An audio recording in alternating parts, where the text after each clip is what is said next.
శ్రీ పద్మనాభ స్వామి temple.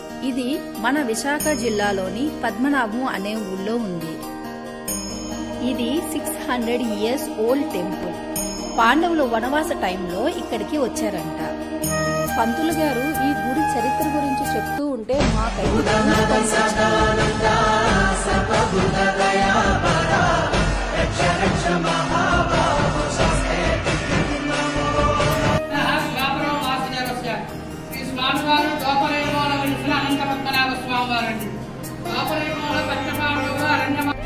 ఇక్కడ ప్రతి ఏటా కోటి దీపోత్సవాలు జరుగుతూ ఉంటాయి. మాకు అనుకోకుండా స్వామి దర్శనం కలిగింది. మాకు ముందు అసలు తెలీదు ఇక్కడ గుడి గురించి. గుడికి వెళ్ళిన తర్వాత స్వామివారిని దర్శించుకుని పంతులు గారు మాకు ఆ గుడి గురించి ఆ టెంపుల్ చరిత్ర చెప్తూ ఉంటే మాకు చాలా హ్యాపీ అనిపించింది. చాలా బాగుంటుంది టెంపుల్. మనం వెళ్లే దారి కూడా చాలా బాగుంటుంది. ఇది కొండ పైన కాబట్టి చుట్టూ నేచర్ అయితే మనం ఎంజాయ్ చేయొచ్చు.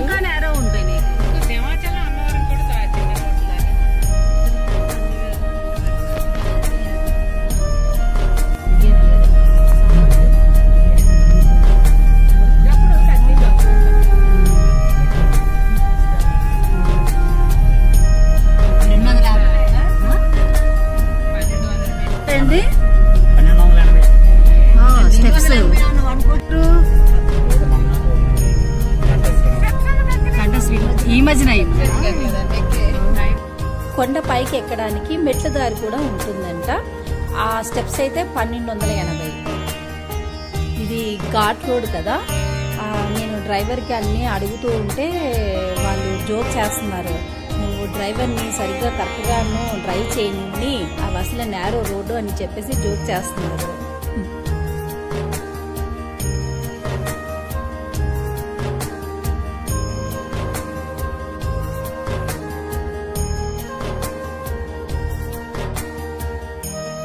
అలా అందరం సరదాగా మాట్లాడుకుంటూ కొండపైకి వచ్చేసాము.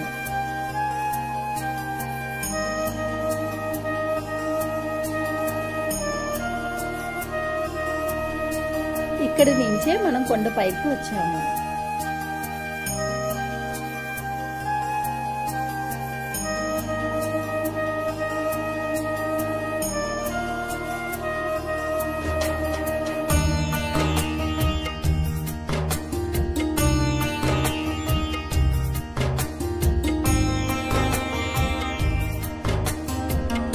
ఇది స్టెప్స్ మీద నుంచి వచ్చే దారి.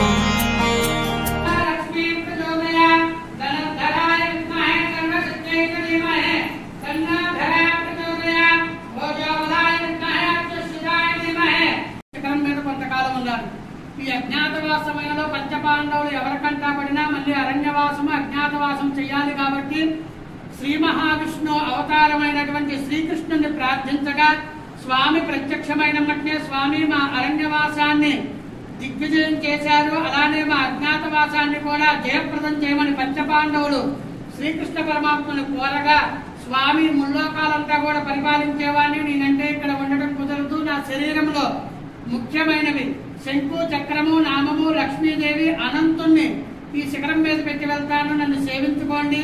అనంతుడనేవాడు నాకు అత్యంత ప్రీతికరమైన వాడు.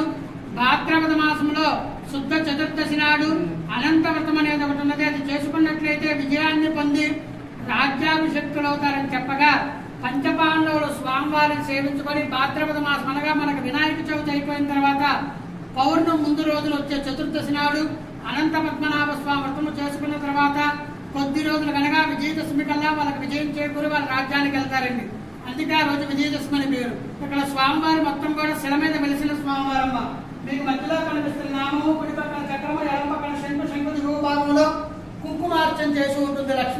వారు కనీ కనిపించినట్టుగా. ఇక్కడ నిదర్శనం ఏమిటయ్యా అంటే స్వామి నేటికి కూడా సర్పరూపంలో సంచరిస్తూ ఉంటారు, అదొక నిదర్శనం. ఇంకొకటి ఏమిటయ్యా అంటే మన వరల్డ్ మొత్తం మీద కూడా స్వయంభూ వెలిసిన పద్మనాభ స్వామి మనకి ఇక్కడ ఒక చోటనే ఉన్నది. కేరళలో త్రివేంద్రంలో ఉన్న స్వామివారు కూడా ఋషులు ప్రతిష్ఠించిన విగ్రహం తప్పితే స్వయంగా వెలిసిన స్వామి కాదమ్మా. కిందన కుంతీదేవి ప్రతిష్ఠించిన మాధవ స్వామి. పంచపాండవుల తల్లి కుంతీదేవి కుమారుడు అరణ్యవాసానికి అజ్ఞాతవాసానికి వెళ్ళారని దిగులుతో చింతతో 5 చోట్లకి తీర్థయాత్రలు చేసిందట. ఈ 5 చోట్ల కూడా మేనల్లుడైనటువంటి శ్రీకృష్ణుని ప్రతిష్ఠించుకుంటూ వచ్చింది.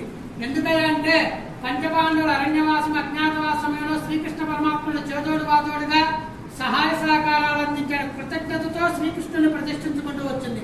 ఒకటి కాశీ, రామేశ్వరం, ప్రయాగ, పిఠాపురం, పద్మనాభం. కాశీలో బిందుమాధవ స్వామి, ప్రయాగలో వేదమాధవ స్వామి, రామేశ్వరంలో సేతుమాధవ స్వామి, పిఠాపురంలో సుందరమాధవ స్వామి. చివరి క్షేత్రంగా శ్రీకృష్ణుడు కోరిక మేరకు ఇక్కడ కుంతి అని పేరు వచ్చిన తర్వాత మాధవుడు అని వస్తుందండి. ఈ 5 క్షేత్రాలను కూడా పంచమాధవ స్వామి క్షేత్రాలు లేదా కుంతి మాధవ స్వామి క్షేత్రాలు అంటారు.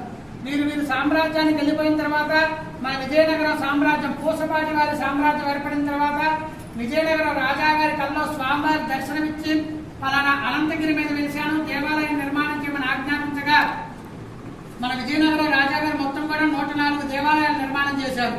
ఆ 104 దేవాలయాలు ఈ 2 దేవాలయాలు ఉన్నాయి. కొండ మీద అనంత పద్మనాభ స్వామి, కొండ దిగువన కుంతి మాధవ స్వామి. ఈ దేవాలయాల నిర్మాణం జరిగి సుమారు 600 నుంచి 650 సంవత్సరాలు అవుతుందని చరిత్ర చెబుతుంది. వెలిసి మాత్రం ద్వాపరయుగంలో వెలిసిన స్వామివారు, ద్వాపరయుగంలో కుంతీదేవి స్వహస్తాలతో ప్రతిష్ఠించిన మాధవ స్వామివారు. ఇక్కడ ప్రతి సంవత్సరం కూడా 4 పెద్ద ఉత్సవాలు జరుగుతాయి.